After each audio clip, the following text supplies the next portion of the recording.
rolling. You got to roll with it, babe. All right. What's going on, everybody? I'm Brandon, And I'm Mary. and this is Four Decisions. Herring. Mary, today we are going to be trying the Rebecca Creek Double Barrel Whiskey, which is out of Texas, San Antonio to be specific. This is coming in at 111.2 proof, and this was selected by Specs Wine and Spirits. Store pick. Yep, gotta love them store picks. And reading over this, it looks like what they did was they batched the whiskey and then uh, added American and French oak staves for exactly 10 days. I don't know what kind of impact that would give it. I mean, I do know Texas totally different when it comes to the climate. If it's anything like the Amberana, you don't want to go that long. Well, this isn't Amberana. This is standard American oak and French oak. Well, it sounds like they want to enhance it, but not overpower it. Yeah. But then they turned around and rebarreled the whiskey in new American oak with number 4 char, alligator char. So, and then they let that for 2 years in San Antonio. You let them. I've got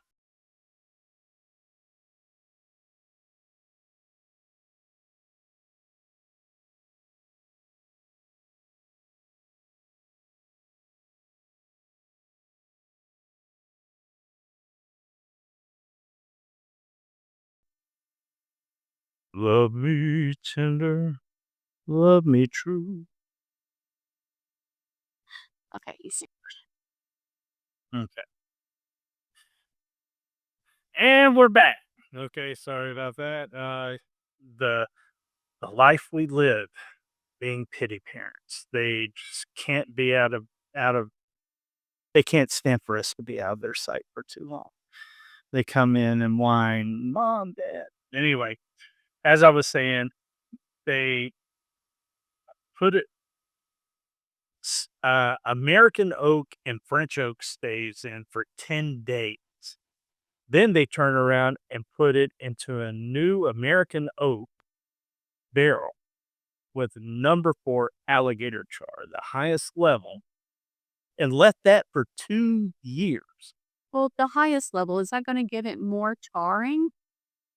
And in reality, it's going to impart more color, more flavoring, and that sort of thing.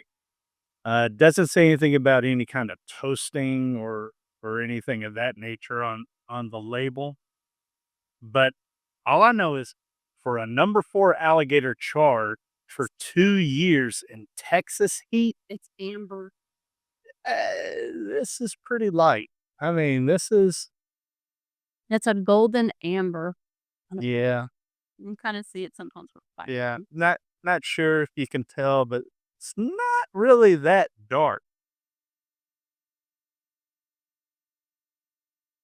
But never judge a book by its cover, right? That's right. Okay. On the nose, Uh, very vanilla forward, almost like a Madagascar vanilla. vanilla cream soda all day long. This is vanilla cream soda. I get a little bit of spikiness on the nose, uh, about halfway on the glass, and then that vanilla pops on it. Reminds me of drinking a vanilla cream soda. And see, I'm getting some hair and a little plum. Let's see, and I go low on the glass, and now I'm starting to get a little bit of oat, not a lot. Now, this is a fresh crack. And for a fresh crack, it is very easy. I'm not getting any of the alcohol forward notes. Yeah. It's very smooth and pleasing. And it coats pretty well, especially for 111 proof. and has a lots of legs. Well, let's go in and see what she tastes like.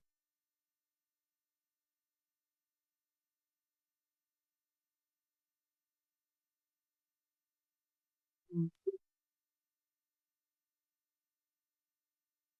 A little drying on the cheeks. A little drying, but it does coat the mouth. Mhm.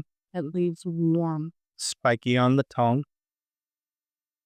The the flavor notes that I'm picking up is very much a vanilla and like a like a plum and kind of pearish on the note, like on the mouth. Yeah. But the after is more, it's like cinnamon. To me, it's more light and fruity. I'm not getting any kind of a plum or a date or a fig or anything like that. Um, It's like fruit cocktail on the finish. yes, it's more along those lines, the peaches, the pears. Um, It's very subtle. yeah, and, you know, a little cinnamon on the finish. Now, I will say, front of the palate, it's a little spiky. Mid palate, you get the fruitiness of it, but remarkably on the back palate, the finish is still going. But now with the finish lingering and back on the nose, I do get that cream soda. The vanilla cream soda, like the vanilla Coke. Oh, no, no, shame on you. No, Like a, but it, like an A&W cream soda I could say, yeah, or an IBC cream soda. IBC, yes, but not the root, nothing like root beer or anything. Cream.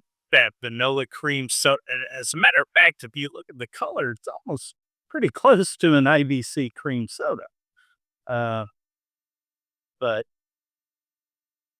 But it's got a lot more warmth. The warmth is in the mouth, and you get it just a little bit in the front of the Mm. throat when you swallow, and then just a slight warming going down, and just kind of warms the heart, but not actually a hug. Just Right, kind of little heartwarming, if you will. yeah, and since you mentioned the fruit cocktail, yeah, I'm getting it. Totally getting it. You planted that in my hitch. Sorry, it's just what I got off of it.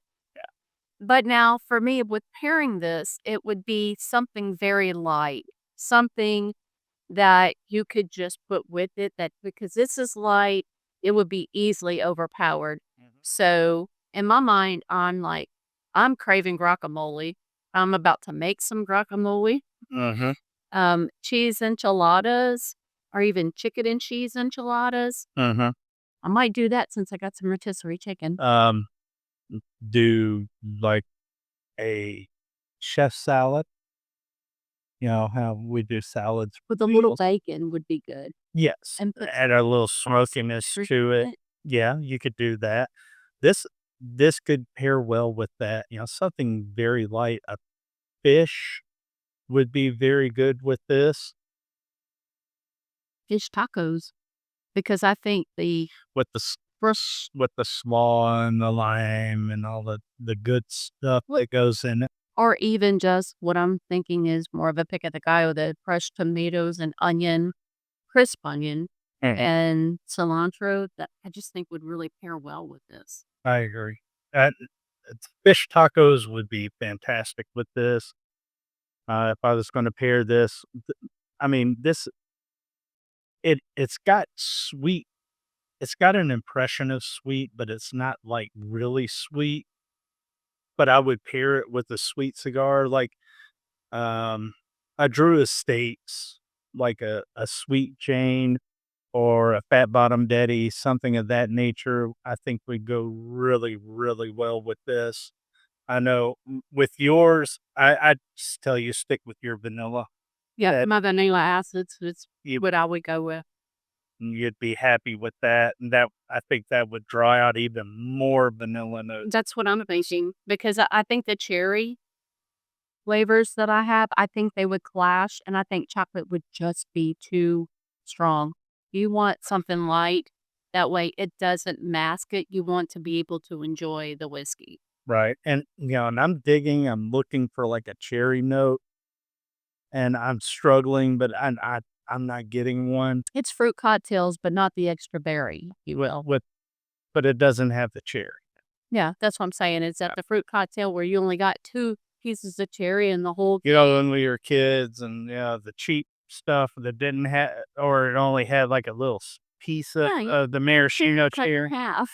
Yeah, and you only had half a cherry in a whole can. Yeah, that's what I'm getting here. Right, and just something with the sweetness of where you have the peaches and the pear and the grapes. Yeah, yeah, absolutely. Well, I think that's gonna do it for us today. Um, if you guys have tried Rebecca's Creek, let us know. Let us know if you've had this offering or something similar, and give us your impressions on it. And while you're at it, hey, give us a thumbs up if you haven't already. Please hit that subscribe button and hit that notification bell. It'll let you know when we post new videos, which we try to do 2 to 3 times a week when we can. Tuesdays and Thursdays, and we try to do some specials. Yeah, we'll throw something in, and we're talking about doing some shorts. Also, we'd like your feedback on some type of content. Would you like for us to go do some bourbon hunts? Would Would you like for us to go and interview some people at some distilleries, that sort of thing? Let us know. Hit us up in the comments below. How about a sneak peek? Sneak peek coming for, after Shh, too soon. too soon? Okay. Stick around. You want to know what's going on? Hit that like and subscribe. Promise you, we got some stuff coming here really, really soon. You guys are going to enjoy. All right. Well, until next time, I'm Brandon. And I'm Mary. Cheers. Cheers.